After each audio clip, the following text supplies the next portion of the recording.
inescapable network of mutuality, tied in a single garment of destiny. And that really resonated with me, and I think that's what this is all about, our interconnections, that concept of mutual aid, that we can all help each other. And I think people, Paul and Leslie already alluded to this, but these are not really new ideas. People have been sharing and bartering and helping each other out for generations and eons.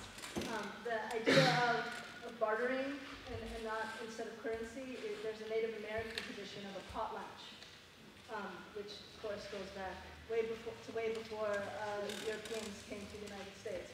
So I just wanted to kind of give credit to that because I think it's important to realize that we're kind of reinventing these ideas with new technologies and new approaches, but they're almost as innate as breathing. So, yeah. So let me just.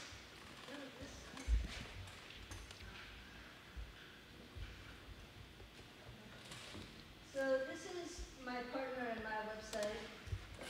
Shira Industries is what we do. My name's Shira. She's Ari. And we're a small business. We actually lived in New York City for about 6 years. And we came to Ithaca a few years ago after having gone to Cornell and thinking this is a place we want to be when we're kind of done with city living. And a big part of what drew us here were things like Ithaca Hours and all these amazing organizations that were already here and established. But very quickly, and I'll just say what we do as a business is graphic design and consulting. We do video production, websites, all that. But our focus is really serving nonprofits, people whose work we believe in, activist groups, independent artists. And we also, as a matter of course, do a lot of work pro bono. But what we got really excited about after getting to Ithaca was this idea of bartering. We saw that people were doing things here and there, kind of swap meets and whatnot, but there wasn't a central organization that was really promoting this type of activity. So basically, I put up signs all around town and said, like sharing, come help us start a new organization to reinvigorate sharing culture in this community. And about 30 people came to our house, and basically I consider myself and all of them co-founders of Share Tompkins, because what emerged from that idea was this idea of an organization. What Share Tompkins does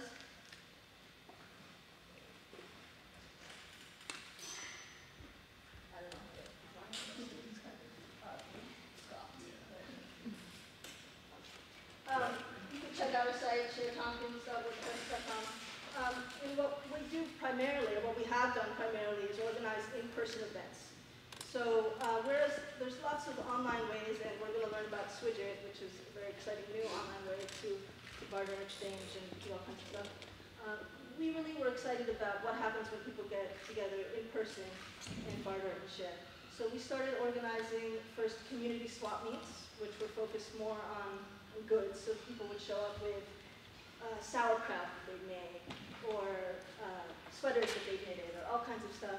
And it was just very organic. People would barter as they saw fit. There were no rules. It was just about making arrangements and making swaps as you felt comfortable.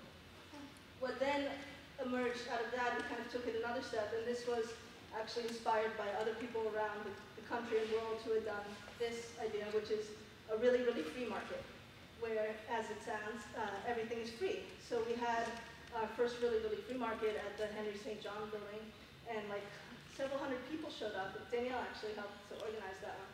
And it was just an amazing turnout, and it's like it sounds, everything was free, people just kind of put stuff out. And in that same spirit of, Leslie, what you were saying, where people will, sometimes you can move beyond the accounting and thinking like, oh, I've given you X and therefore you owe me Y. It was just kind of a spirit of, I'll put stuff out, what goes around comes around, and people shared and exchanged a ton of stuff.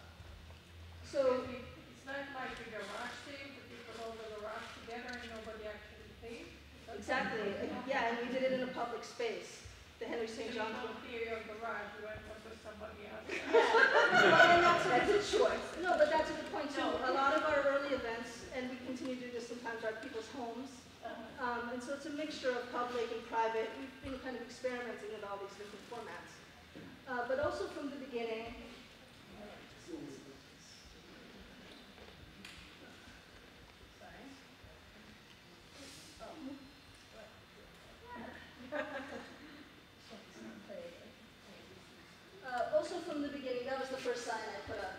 sharing, have skills, join us.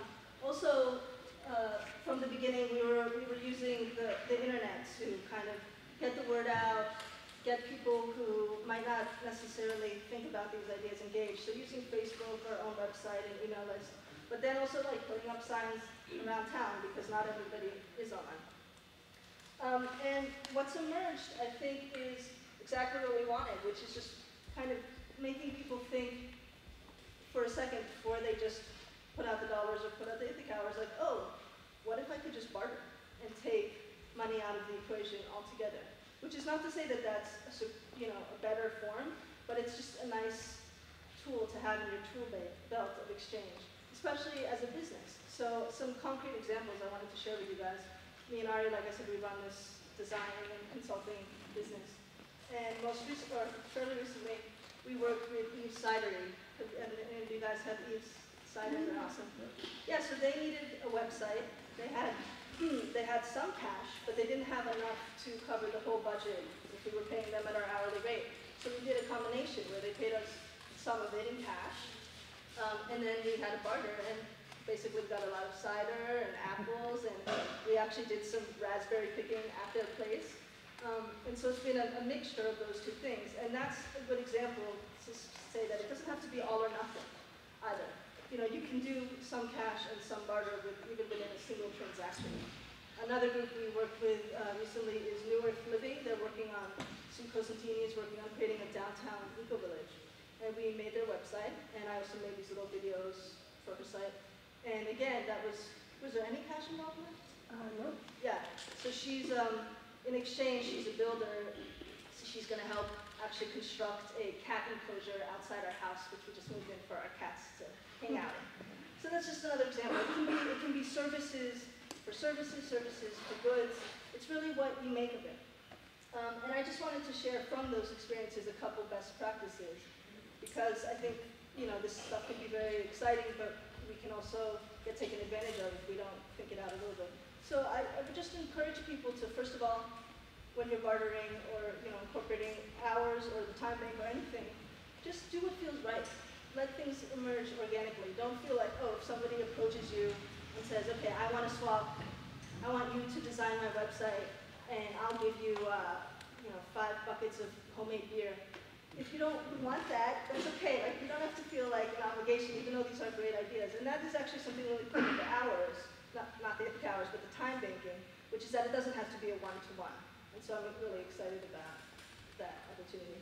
And another thing is you can make a contract with somebody around a barter, just the way you can around, you know, regular monetary transaction, and that's something that we do as well. So just think it out, and don't feel like you have to just fly by the seat of your pants just because it's a different way of doing things. And that's really helped us feel, you know, like we're getting what we deserve, so to speak.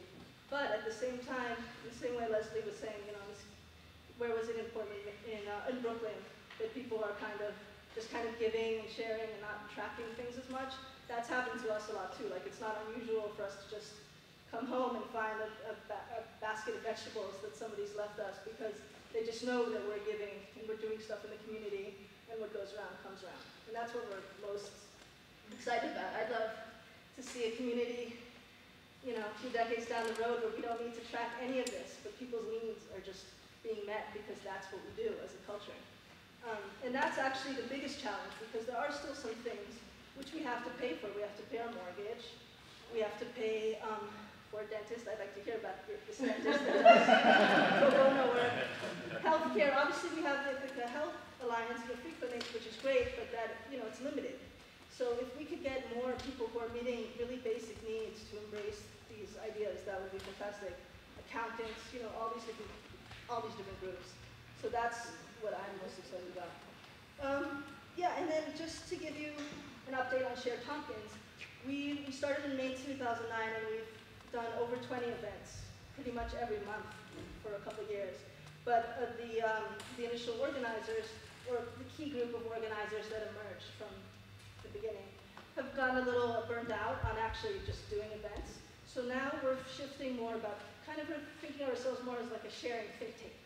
So we're trying to facilitate all these kinds of groups. We're collaborating with Swidget.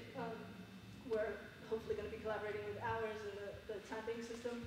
But then we're going to be there to support you. So if you want to, host your own swap meet or really free market or anything, you can come to us and we can tell you some tips on how to do it, or how to find a space, and then actually help promote it even through our mechanisms of promotion. But we just don't have the capacity to literally go run an event every single month. So that's really an invitation for all of you to get involved, and if you want to host an event or do anything with Shira Tompkins, please come speak to me afterwards.